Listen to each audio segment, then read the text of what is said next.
बिहार के मधुबनी जिले में कैसे बदल रहे हैं चुनावों के समीकरण। मधुबनी में इस बार तय हो गई है एक बड़ी पार्टी की हार। वो कौन सी पार्टी है जिससे इस बार बिहार विधानसभा चुनावों में वोटर किनारा कर रहे हैं और हराने का दावा कर रहे हैं।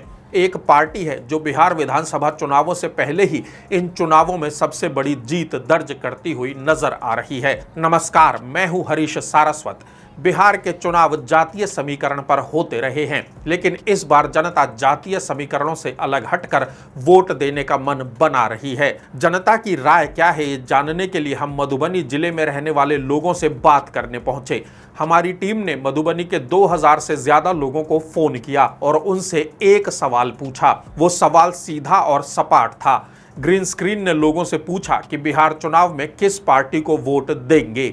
जो विकल्प हमने लोगों को दिए वो थे जन स्वराज पार्टी, लोक जनशक्ति पार्टी, बीजेपी, जेडीयू और आरजेडी। 2000 लोगों से बातचीत हुई, उसके आधार पर हमारी टीम ने सीटों का गुणागणित जोड़ा और जो नतीजे हैं वो बताने से पहले जान लीजिए कि 2020 के बिहार विधानसभा चुनाव के नतीजे क्या थे।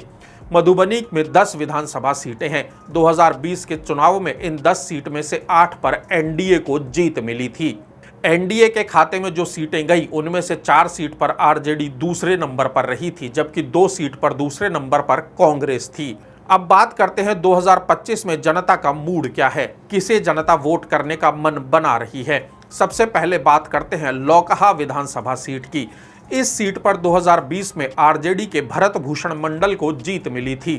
2025 में लौकहा विधानसभा सीट पर आरजेडी की जीत तय दिख रही है। मधुबनी विधानसभा सीट की बात करें तो इस सीट पर मुकाबला कड़ा होने की संभावना है। 2020 में मधुबनी सीट पर आरजेडी के समीर महासेठ 6800 वोट के अंतर से जीते थे। इस बार मुकाबला और कड़ा हो सकता है। हालांकि मधुबनी विधानसभा सीट पर जीत आरजेडी की ही होती हुई नजर आ रही है। हरलखी विधानसभा सीट पर जेडीयू ने 2020 में बड़ी जीत दर्ज की थी। जेडीयू उम्मीदवार सुधांशु शेखर को 17,500 वोट से जीत मिली थी। ये सीट इस बार जेडीयू के हाथ से निकल सकती है और हरलखी विधानसभा सीट पर इंडिया गठबंधन की जीत होने की संभावना है। झंझारपुर विधानसभा सीट बेहद अहम सीट है।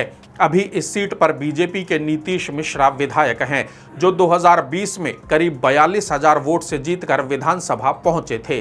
झंझारपुर विधानसभा सीट इस बार उलटफेर की संभावना नहीं दिखा रही और सीट बीजेपी के पास ही बनी रह सकती है।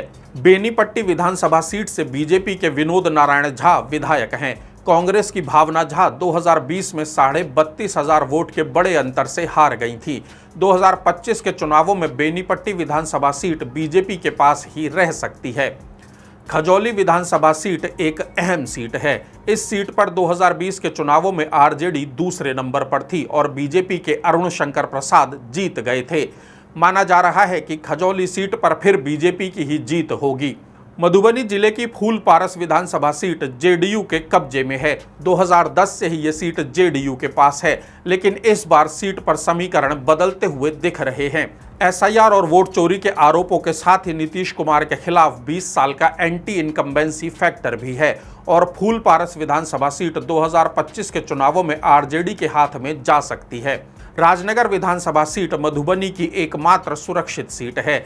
इस सीट पर बीजेपी के रामप्रीत पासवान विधायक हैं, जो लगातार 2 बार से जीत रहे हैं। 2025 में मुकाबला बेहद कड़ा हो सकता है, लेकिन राजनगर विधानसभा सीट बीजेपी के पास ही रहने की संभावना है।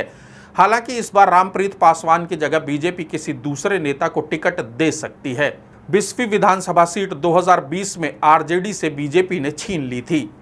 बीजेपी के हरिभूषण ठाकुर को बिस्फी सीट पर 10,000 से ज्यादा वोट से जीत मिली थी।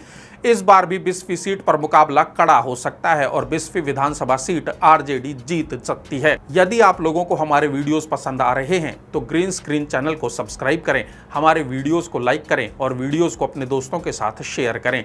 यदि कोई सुझाव या सवाल हैं तो आप हमें कमेंट बॉक्स में लिख सकते हैं।